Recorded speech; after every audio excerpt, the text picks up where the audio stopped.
Welcome to Wednesday Q&A, where you ask the questions and we answer to the best of our ability. I am joined, as always, by my lovely co-host, Kristen Williams. Hey, Laura, I love that little disclaimer, to the best of our ability. To the best of our ability. I thought I should say that. I know. It's very true. It's very true. Hey, everybody. All right, we're going to hit the ground running here with a question that was sent in over our support at Lit Yoga from BEK. She says, I have a question for the podcast. I'm not clear as to how the shoulder blades need to upwardly rotate, but at the same time, I thought I've heard over and over again to lean into them. Thank you for all that you do, the wonderful flows and the podcast. So, this is a great question. I think certainly for me, even years into being a physical therapist, this idea of what the heck is going on at the scapula, what role does it play? It's a very odd shaped bone.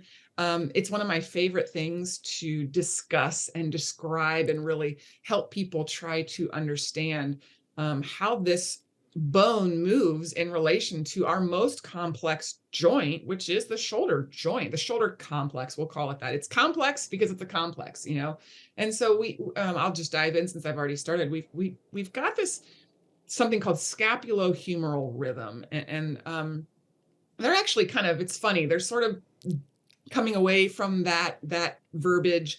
But I think there's some truth to it.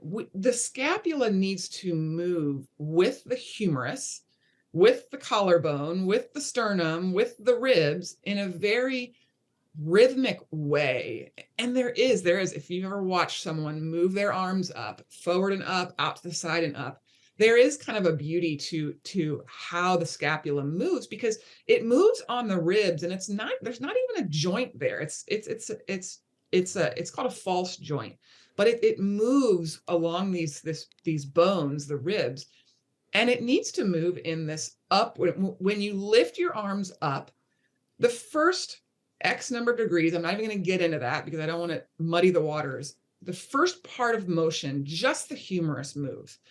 But then you get to a point in the range, let's just say 90 degrees. And as to get above 90 degrees, whether you're coming forward and up or out to the side and up, the shoulder blade has to start moving. And so the shoulder blade is actually the socket. Now, that was kind of a big aha moment for me in PT school. Like, wow, the shoulder blade is the socket. We think of our hip joint. It's kind of obvious where the socket is. It's your pelvis. It's this big stationary thing. But here now we have a socket that's moving.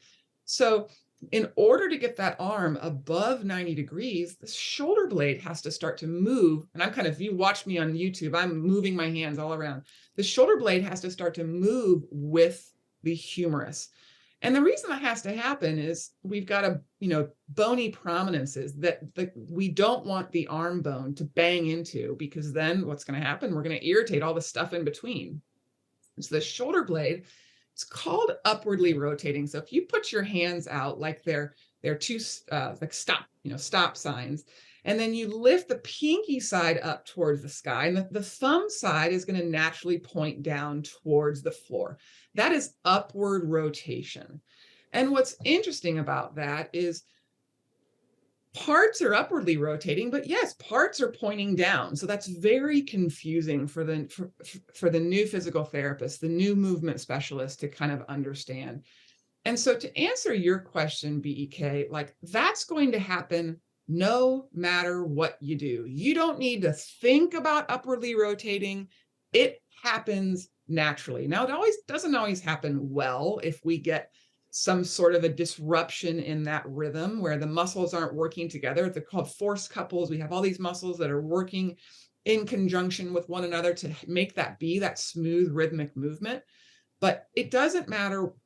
You cannot stop that from happening. If you get your arms up above 90 degrees, that's going to happen. So I think where you might be getting confused, along with me, I was there too, is I thought I had to actively upwardly rotate. Now, if we have a dysfunctional movement pattern, meaning it's not moving well, sometimes we do talk to people about thinking about doing that. But really, let's just step away from that. It's going to happen no matter what. Leaning into your shoulder blades is more, in my opinion, an active thought process and active motion. And we're talking about when you're on your hands. Um, if you think about leaning into your shoulder blades when you're in, say, down dog, when you're in, even standing L or standing split, as a lot of people know that, your arms are above 90 degrees. So you're already upwardly rotated to whatever degree. But this idea of leaning into the shoulder blades just means you're starting to take the weight into where the shoulder blades articulate with the rib cage.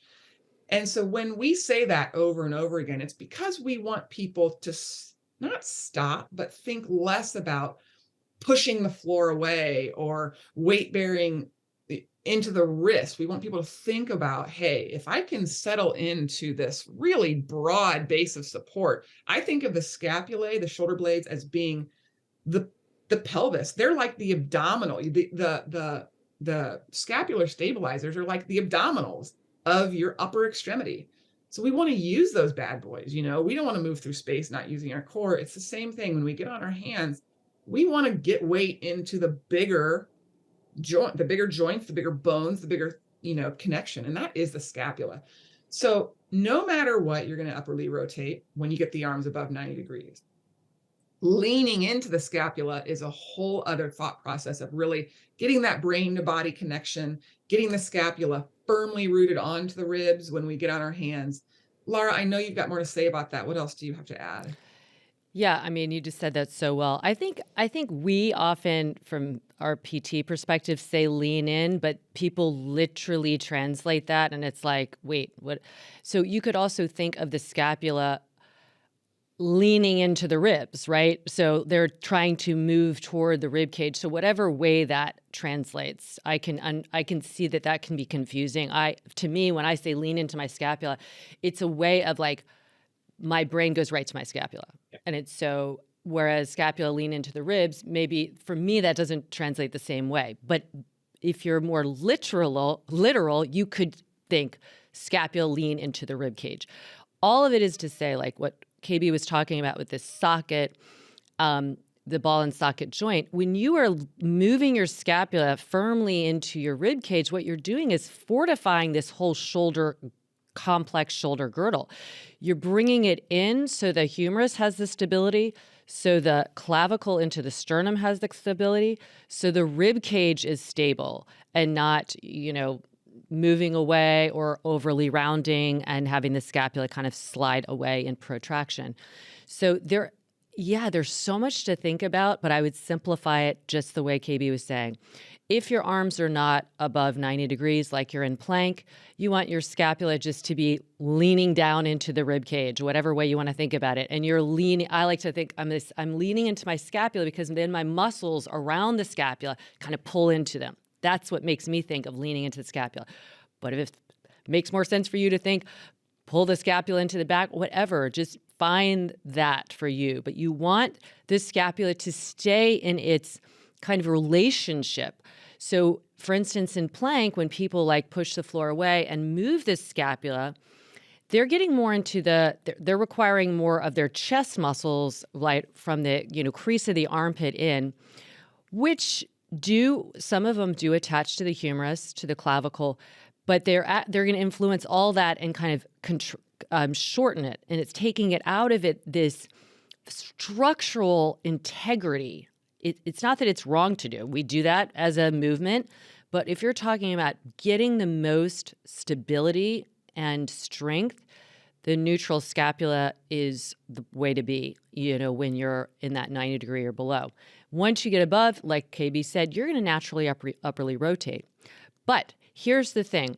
Your posture matters because your shoulder your scapula will upperly rotate to the degree it can. But if your starting position is already, rounded and you have flexion in your thoracic spine, Your scapula already slid away, and we call it protraction, abduction, maybe even a little depressed. That's where you talk about the downward rotation.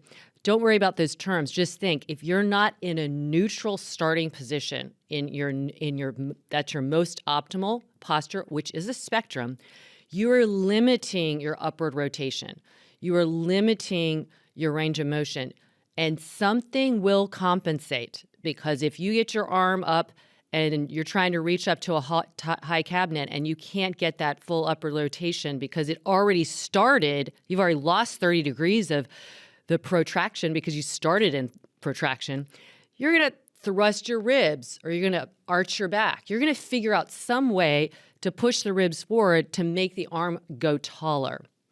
I'm doing that all. So again, check out our YouTube. This is all for free on YouTube. You can see us in real time, and you can see us doing some of these movements. So the key parts are: work on your posture. Where is your head? Are you in triple S to start off with? Because then you don't have to think about that upper rotation as much, because it's going to have much more of a clean line. When you're weight bearing, trying to pull and keep the scapula near to the ribs as opposed to kind of pulling away from the ribs or the front. Think about the front body pulling away from the ground. And so that would be in plank, standing L. Otherwise, some people think of that as a standing split, but we don't in lit, we don't have that high leg. So it's more like an L shape, because we're trying to keep the neutral spine and neutral scapula, because that is going to fortify the scapula stabilizers, so that if you ever did want to hop or just want to feel like you're getting stronger, you're going to do that. There's a lot more to say, but hopefully that answered the question. I think so. Okay, we could probably do one question per episode. I know, right? We can just go on and on. Yeah. All right. So this is from Chicky Brown. She said, I have a question about my husband. He has Osgood-Schlatter's knee in one knee. He's had it since he was a teenager, but it has definitely become larger since we've been in the U.S. Is there anything that he can do for it? We are hiking a lot, so maybe it's aggravated. He started doing some yoga with me today, but found it hard being on his knees. And when we modified, I think it was just too uncomfortable. Hope all is good for you. So I'll start off here because I wrote her back so that she had an immediate answer and didn't have to wait. Because I essentially said, Osgood-Schlatter is this thing that happens in your teenage years. It's kind of like a bone spur, for instance. A bone spur happens when there has been stress to an area, and the body's idea is, I better send in some more material to give it some more stabilization. So they don't know exactly what causes it. It tends to be during periods of growth. So there might be like too much growth, and it's in the knee, so around the knee, whether it's somebody's getting, and it is more common in men by far.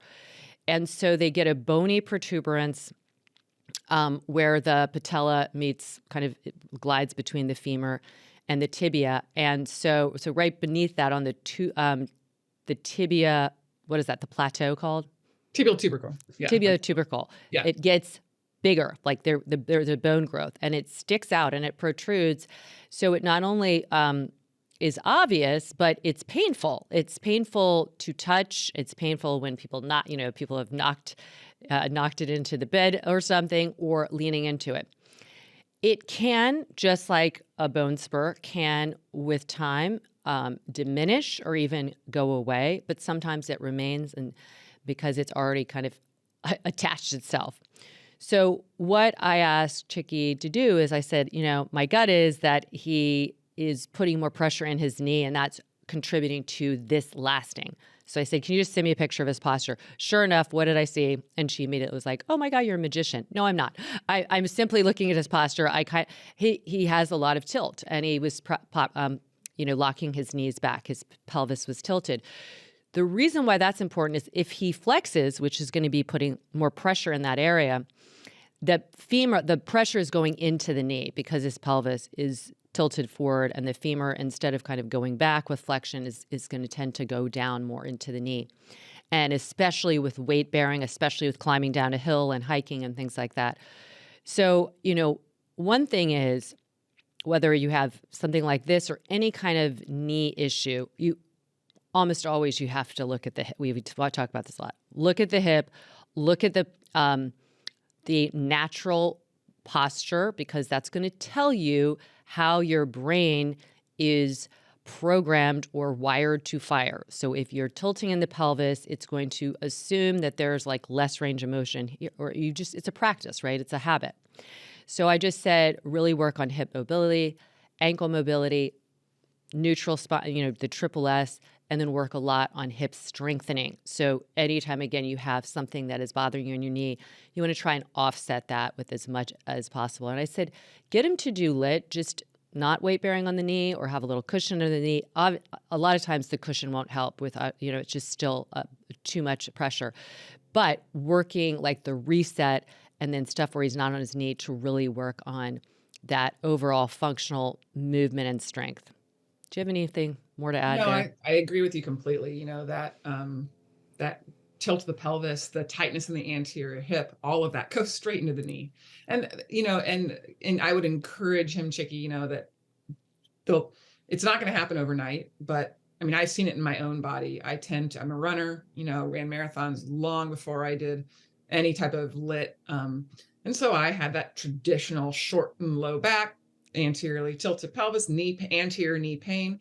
And just by, traditional type of yoga postures, we'll try to stretch out the front of the hip by really kind of going more into the low back. And I found by adjusting my pelvis, just finding the neutral pelvis and then being in a high crescent lunge. Like if you ever watch me on lit, you'll see how narrow being my stance is short, because I still have to draw my tailbone down to get to a neutral pelvis.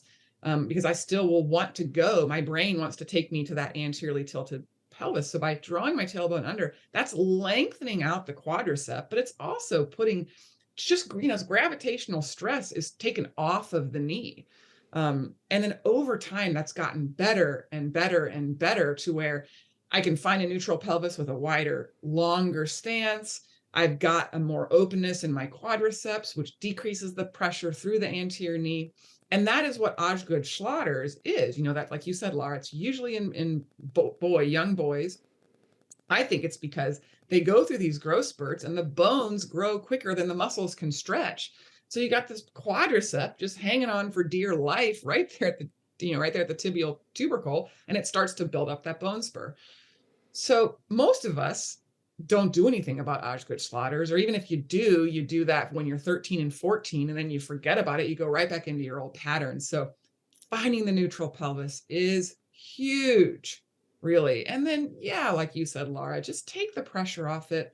Put a blanket under there, because I do think the weight bearing through the knee also helps open up that's that connective tissue. So he's going to decrease that pull. And what you're doing on the mat will then translate while he's hiking, because now he's going to be able to take, especially if you're living in the Northeast and hiking is not like it is in the Southeast, where it's more like strolling along hills. If you're doing a lot of, scrambling up rocks, the scrambling down rocks, if you don't have that muscle length, that excursion, it almost always goes into the knee. And really, if so, foot and ankle, like you said, we need to restore that mobility at the hip, at the pelvis, at the ankle, to just take the pressure off the knee. And it will take time, but I would, like you said, have him keep doing lit, just modify, because I just found it just helps with the brain mapping. It helps with that. It's a long-term flexibility change. You can stretch your quads all you want. Heck, I can bring my foot to my butt. It's not a quadricep issue. It is more, I think of it's a positional quadricep. So it's a hip issue. It's a pelvis issue that manifests down in the knee. Yeah. And probably that position of the pelvis might have happened. This happens for a lot of people anyway, but it might have happened because of all that pressure, of the connective tissue, and just the pelvis was following that pull. So yes, get back to us on how that works.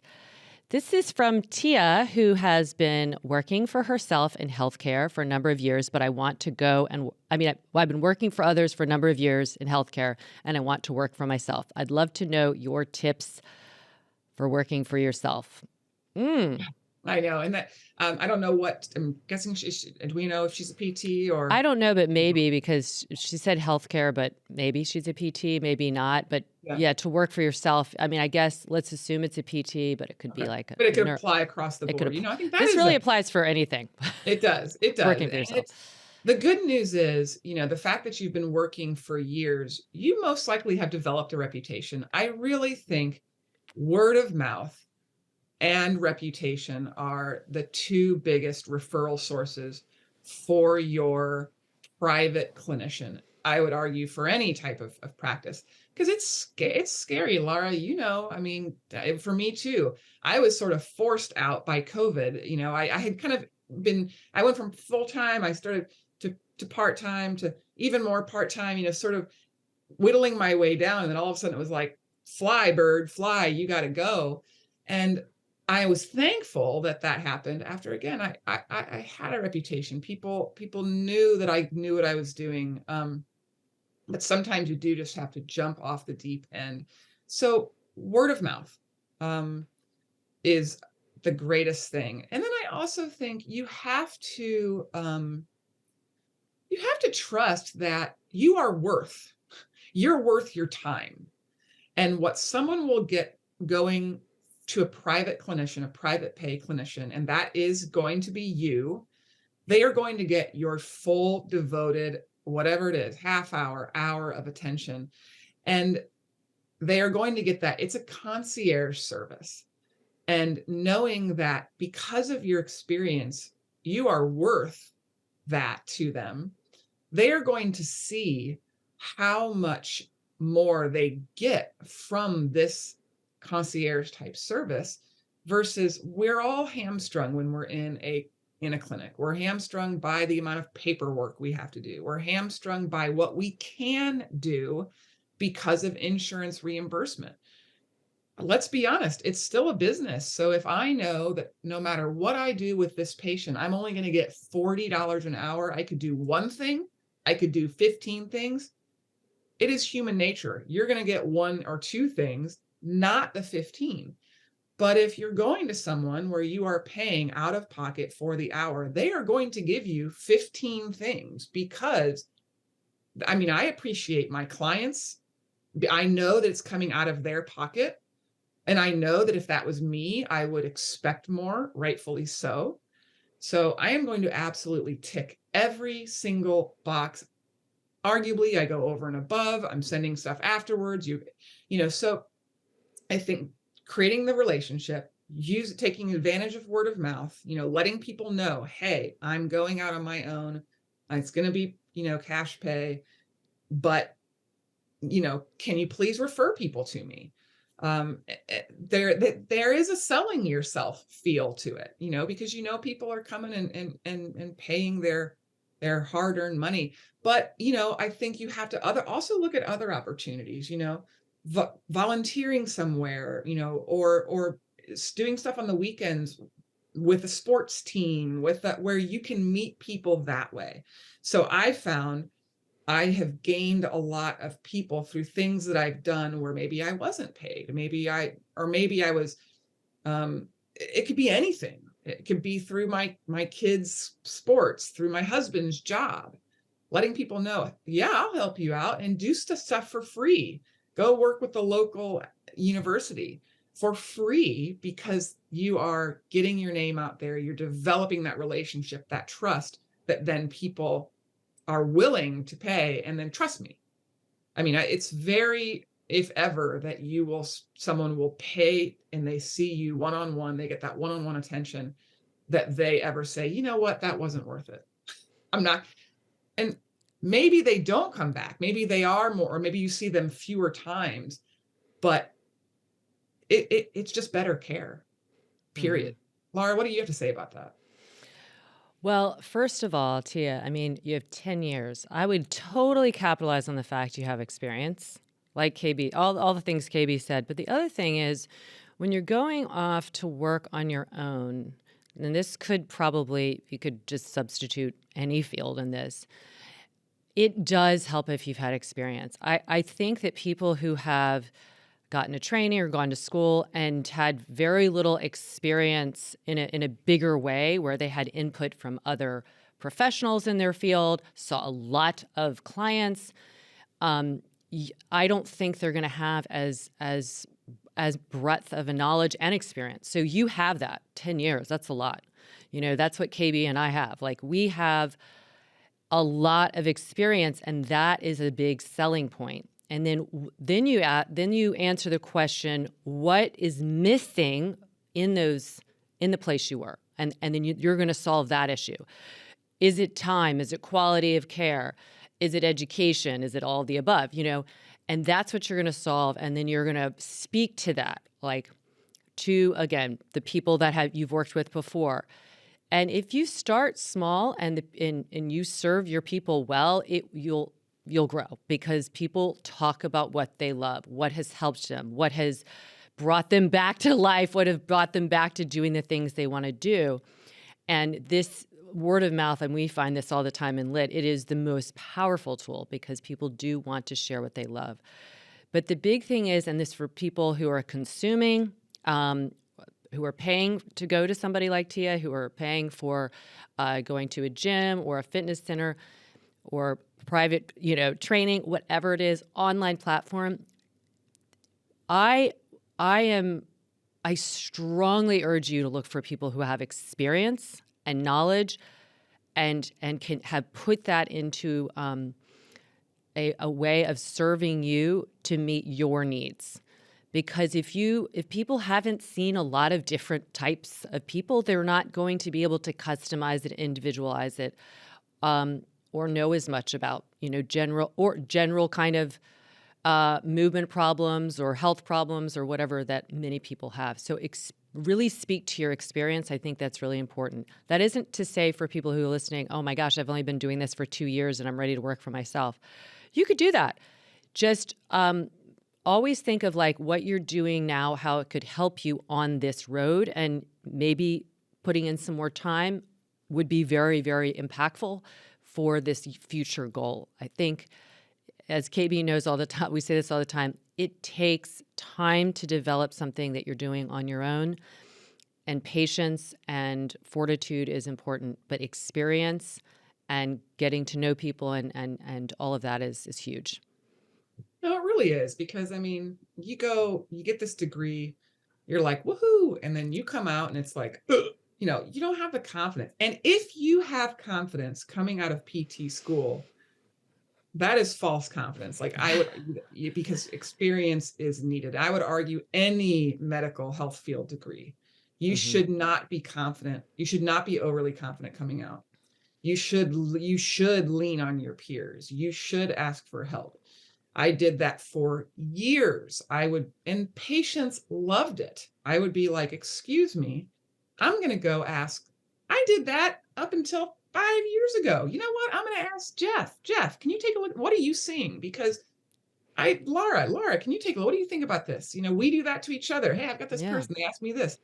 Because two minds are better than one. And the more minds you've worked with, the more bodies you've worked upon, really speaks volumes. Because the body, while every body is individual, there are a lot of patterns, but it takes time to be able to recognize those patterns. People talk about this. We teach in teacher training. We are giving these Lit yoga teachers a breadth of knowledge about how to look at the body.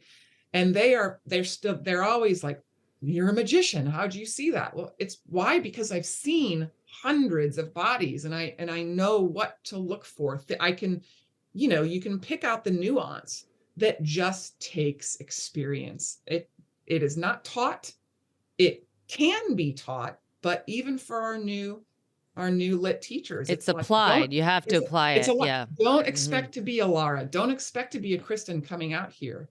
That takes time. So they will write us, hey, we'll help them out. Oh yeah. And then they start to see it. Oh my God, I see that out in they're walking around through the grocery store and I saw, oh my God, I saw this person with an anterior pelvic. They start to see it too, but that just takes applying it and experience. So yes, I love that you have the 10 years experience. You're ready.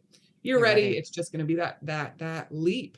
And there will be work, like word of mouth, Yeah. It's you work. know. It's work, but it's good work. It's worth it, because you're not just kind of, for lack of a better word, clocking in and clocking out, working for someone else. You're kind of kind of always, so you have to, be disciplined and figure out what is a priority list and how to execute that. But feel free to write us for follow-up. We're happy to help. And anybody else who wants to know, we talk about all kinds of things: movement, lifestyle, business, etc. So you all can write us at any time. You can write to support@lityoga.com. Any question, we will try and answer to the best of our ability. And again, it's coming from our experience and our knowledge, but take Yeah, it. you can also find us on social media, Instagram, Laura.Hyman or KBWilliams99. A lot of people just DM us there, and we keep all these in a little folder that we then work our way through. And yeah, and that's the beauty. Again, it's all about experience, and that's why it's not just about the body. We are happy to give you, just some. These are the things that I had somebody ask me this, say, is it hard getting old? Like I'm almost 50, and I'm like, actually, no, I feel young, and I love the experience. I love being this age. Yeah, the wrinkles on my face, they kind of bother me, not gonna lie. But everything else, like, it's the You look like you're 30. I feel like I'm 20. So there we Yeah, go. there we go. And There you go. why? Because of lit yoga. So Yeah, exactly. Yes. And as always, check out Lit Yoga. Go to lityoga.com. We have a 2-week free trial, and you can go in there and check out the goodness if you have not already tried it out. But no, we appreciate you no matter. And we're always pulling for you. for you.